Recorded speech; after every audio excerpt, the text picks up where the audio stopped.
The fourth inning begins from Veterans Field in Chatham. With your play-by-play, here's Hudson Ridley. Thank you very much, Jake. It's the middle of the Orleans order and a 2-1 lead for the Firebirds over the A's. Elijah Iquez, Anthony Potestio, and Dawson Bryce. It's 4, 5, and 6 for Orleans.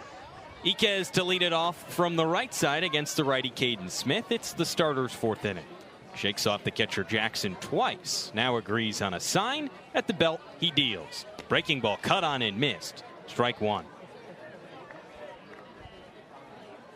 Caden Smith has picked up 2 strikeouts so far, both of them coming on breaking balls.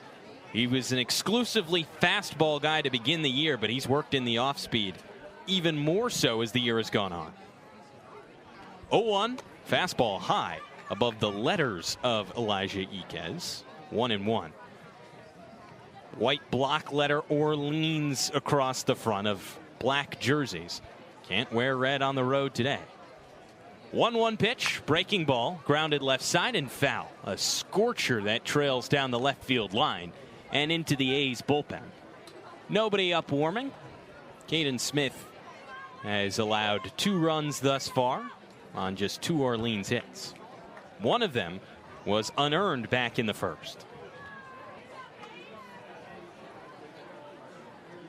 1-2 pitch to Iquez.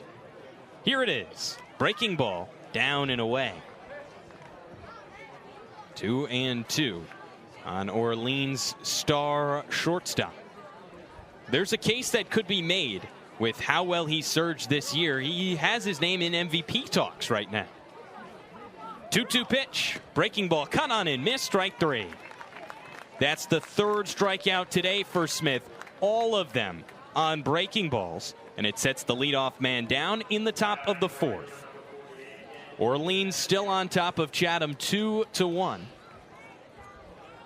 Both runs for the Firebirds coming back in the first inning, courtesy of the first 2 batters of the game. Now it's Anthony Potestio from the left side. 1 gone and nobody on. Smith rocks and deals. Breaking ball in the dirt, check swing. Appeal down to first, rather third. No swing, says Kevin Saxton. He stands down the left field line. It's 1-0 on Potestio. Smith deals. Fastball inside. Jackson darts to his right to grab it, and it's 2-0. Potestio with a sac fly his first time up. It scored Tyler Myatt from third and opened up the ball game. Now the 2-0. Fastball off the plate away, and it's 3 balls and no strikes. Smith occasionally gets himself into walk issues. They tend to arise out of nowhere. He's got Potestio in a 3-0 count. The pitch. Breaking ball. Called strike at the very bottom edge of the zone. 3-1. Deep breath from Potestio in the lefty box. He stands back in a friendly count. 3-1. Breaking ball called a strike. Similar location, the same result. Smith has battled back once down 3-0 in the count and has run it full. Shakes off Jackson. He's done that a lot tonight. The payoff pitch. Fastball line right side and down in right field, a base hit. Potestio rounds first and charges for second for extras. Puts on the brakes at second base as the relay comes in. It's cut off in the outfield, and it's a 1-out double for Anthony Potestio. The second extra base hit today for Orleans. The 3rd on the night for the Firebirds. It's a runner in scoring position for Orleans, already with a 2-1 lead in the top of the 4th. The Firebirds at this point playing for playoff positioning. 8-2 in the last 10. Orleans has surged into first place in the league. Dawson Bryce from the right side. First pitch from Smith. Fastball inside, 1-0.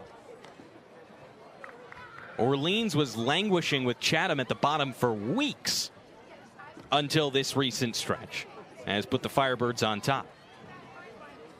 Smith's 0-1. Runner takes off. Pitch is cut on and fouled off at the plate. just ever so slightly tipped into the ground and past the mid of Jackson. And Potestio has to retreat to second.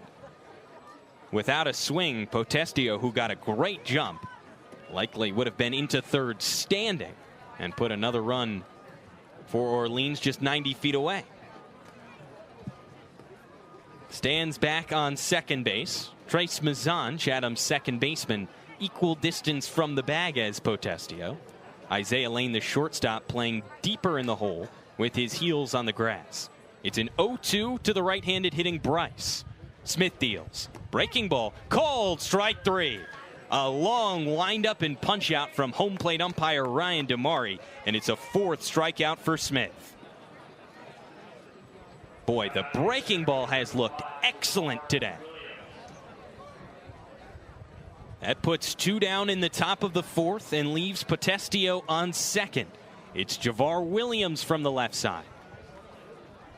A righty Smith set at the belt, looks at the runner, checks back once more and deals. Fastball inside, gloved by Jackson, 1-0. Heater hovering in the low 90s tonight for the right-hander Smith.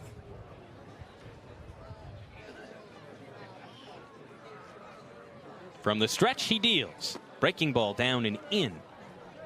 Count runs to 2-0. Dennis Cook has talked a lot for Caden Smith about fastball command. That's the biggest thing he thinks Smith needs to work on. It's been a little bit better tonight. He still goes to that breaking ball in times when he needs a strike. 2-0 pitch. Breaking ball. He gets a strike on the inside edge. Jake, you're like some kind of Nostradamus here. It's a 2-1 count on Javar Williams.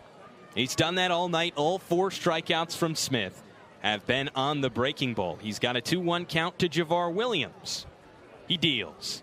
Fastball hit on the ground, a chopper right side. Mazan fields on two hops, slings to first in time to get Javar Williams and end the frame. So Smith allows a double, but nothing more as Potestio stranded on second base. No runs on one hit, no errors, and a runner left on base for Orleans. The Firebirds still in control, a 3-1 lead with the A's coming to bat. Stallman, Lane, and Mazan up next in the bottom of the fourth with Chatham down 2-1. Back in Vegas, 15:36 on the first half clock, and number 15 Iowa State leads Syracuse 6-3 with Luke Burgess. I'm Hudson Ridley. Luke, it has been a really sloppy game through these first 4 minutes. Yeah, have to be better shooting the basketball. Just getting better looks. Syracuse looks a step slow early in this game so far, Hudson, and it's just about that energy that Adrian Autry talked about. I know yesterday on the double overtime I said I maybe don't agree with all of his energy assessments. Today they need more. Betsy to inbound underneath the basket for the Orange. Kicks it into Kyle in the short corner. Cross-court feed intercepted by Heisey. Another turnover for the Orange. That's number 3 in the early going. Momcilovic back the other way for Iowa State. And Dominic Nelson resets straight away, guarded by Nate George. Feed inside for Jefferson, guarded by Kyan Anthony. A height mismatch of 5 inches. Handoff Heisey on a pick and roll. Kicks back up top straight away. Jefferson to the corner for Dominic Nelson. Working on George. Bounce pass inside, knocked away off the knee of Kyle, and it ends up with George. The Orange back the other way. George cuts inside and slows it down as he rolls back out. Syracuse just one of its first 7. It's a 2-minute scoring drought for the Orange. George drives in, handoff. Kyle works straight at the rim. Fouled on the way up. Count the basket and the harm. William Kyle on the pick and roll, fights through the contact, and he'll get a chance at a 3-point play to tie this game. It's 6-5 Iowa State. 5.5 minutes in. And that's what William Kyle can do for you when he's playing well. He has the ability to go up and make those tough shots at the basket. Now the question is he going to make the free throw? 1 for 6 yesterday. Not very good in the first game either. That included 2 air balls as well. He's just 6 of 18 from the stripe on the season. His lone free throw is good. William Kyle knocks it down, and the Orange bench stands up in applause. It's tied at 6, 5.5 minutes in. Syracuse puts a press on Iowa State. The Cyclones break it across the timeline. Nelson into the paint, slows it down, kicks back out to Jefferson on the far wing. Guarded one-on-one with Betsy. Jefferson looks for a pass, cross-court feed. Momcilovic Dribble handoff with Plata. Rolls to the left side, kicks out Jefferson. Inside Plata, dunk at the rim, blocked on the way up by Anthony, but a foul called. Kyan Anthony had perfect positioning on Plata. Got a hand in there, tried to push it away, but he got too much contact on the way up. It's 2 on the way from Dominicus Plata, the freshman from Germany. Much better defensive energy. Last 2 possessions for the Orange. Forcing tough shots for Iowa State. They get the foul there, but that's going to happen. This is a tough Iowa State team. First free throw from Plata offline. Still tied at 6. 5.5 minutes in. Plata, the first true international recruit under TJ Otzelberger in his 5 years at Iowa State. He's got 2 of them out there on the court right now, though. Him and the freshman Killian Torre. Second free throw from Plata. Swishes. 7-6. Iowa State on top in the early going. 5.5 in. On the floor right now for Syracuse, it's Nate George with J.J. Starling in the backcourt, Kyan Anthony at the 3 with Tyler Betsy at the 4, and William Kyle in the center spot. Ball rolled up for Nate George. He takes it across the timeline, attacking the left basket. One-on-one with Nelson at the logo. Draws a double team. Kicks inside. Kyle on the roll. Back outside. Anthony, right wing 3. He got it. Kyan Anthony came into today missing his last 12 three-pointers. He's got one early on, and the Orange lead 9-7. 6 minutes in over number 15 Iowa State. Blake Buchanan, the center, back the other way for Iowa State. Picks up his dribble, kicks to the corner for Nelson, and he's fouled by Anthony in the corner on what was initially called a reach. That's 2 early fouls for Kyan Anthony, Luke. Yeah, and that one, I don't know. I mean, definitely close, but in a game that I think you expect to get physical at some point, both teams are a little bit slow, so they're going to start to grab. I don't know if that's the tone you want to set as an official, but that's what they're doing, and so Kyan Anthony now has to watch out. This could certainly be an out-of-control game. 2 teams that play at a high pace, but early in the morning at 10 a.m. Vegas time. There could be a lot of sloppy play. We've already seen the turnovers be an issue. Akir Soare checks in for William Kyle as the Orange make a change. Iowa State resets with Torre straight away. Lofted inside pass tipped away by Betsy into the hands of Nate George. The Orange break out the other way. Transition pass stolen away by Jefferson. George turns it over. The Cyclones attacking the right hoop. It's Momcilovic straight away. Height mismatch on Kings. Takes him into the lane. Stripped by Kings. Another turnover. Starling with a head of steam towards the left basket. Layup off the glass. It rolls in.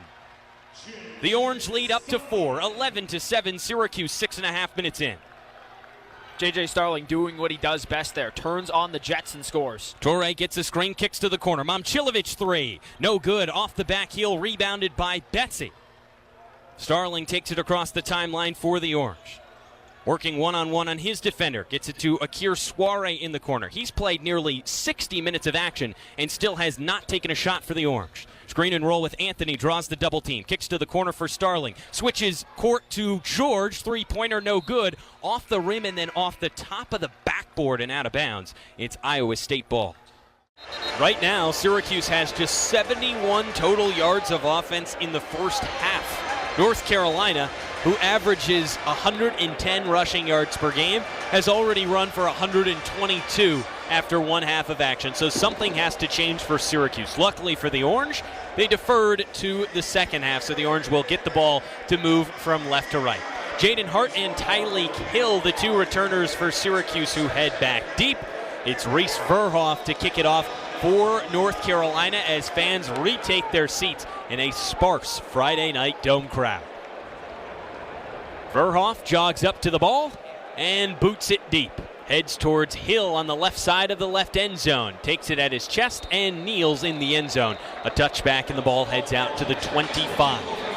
That is where the Orange offense will start in the second half, with quarterback Joe Filardi going back out there. The question marks at halftime: will Filardi return after going just 1 for 11 in his first half as a starting quarterback in collegiate football? Well, he's back out there as the Orange start this drive at the 25-yard line. 10-6, SU leads as Filardi breaks out in the I formation. Yasin Willis, the back behind him, waves his wide receiver Emmanuel Ross over to the far side. Filardi claps his hands, takes the snap, fakes the handoff, rolls out right, dumps off in the flat, caught by Ross at the 25, knocked out of bounds past the 33-yard line, and the Orange get close to the first down marker. A pickup of 8 on the dump off to Emmanuel Ross. It brings up 2nd and 2 for Syracuse. That's fine. If it's those dump offs that is what can lead to Filardi being successful, getting these 8-9 yard gains, so be it. Ball on the near hash mark on the Syracuse 33-yard line. The Orange go with a heavy formation. 2 tight ends to the left side of the line. Yasin Willis, the back to the left of Filardi. Claps the hands, takes the snap. Handoff, Willis stonewalled at the line of scrimmage and pushed backwards all the way to the 30. A big push up front on the defensive line of North Carolina. DeAndre Robinson, the Florida transfer, getting all the momentum, and it is 3rd and short for the Orange. Just a minute into this second half, and SU staring down another 3rd down. Filardi retreats back from his offensive line, moves into the gun. 1 receiver to the near side. It's Jonte Cook one-on-one with Jaden Patterson. The back to the left of Filardi is Will Nixon. He sends him out into the flat. Takes the snap, pressure off the left side, dumps off to Cook, through his hands and incomplete.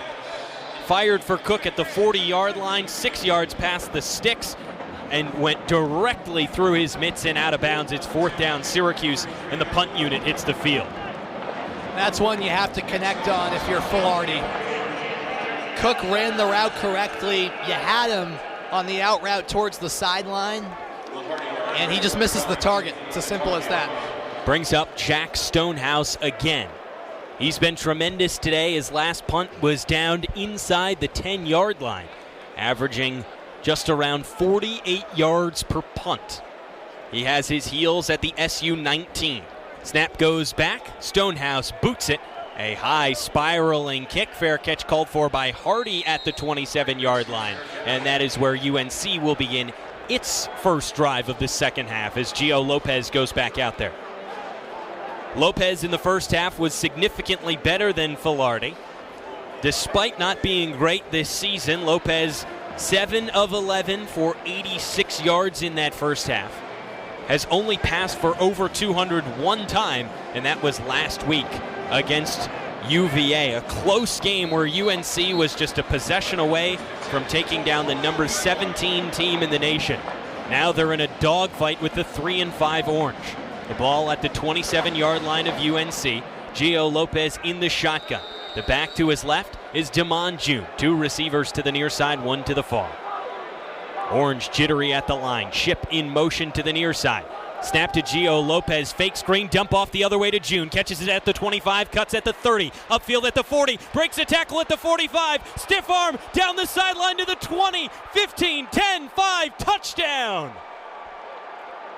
A beautiful screen pass to Damon June, and he takes it the other way, 63 yards to the house, and North Carolina surges back in front. 12-10 Tar Heels, 2 minutes in to the second half. The longest play of the season for North Carolina.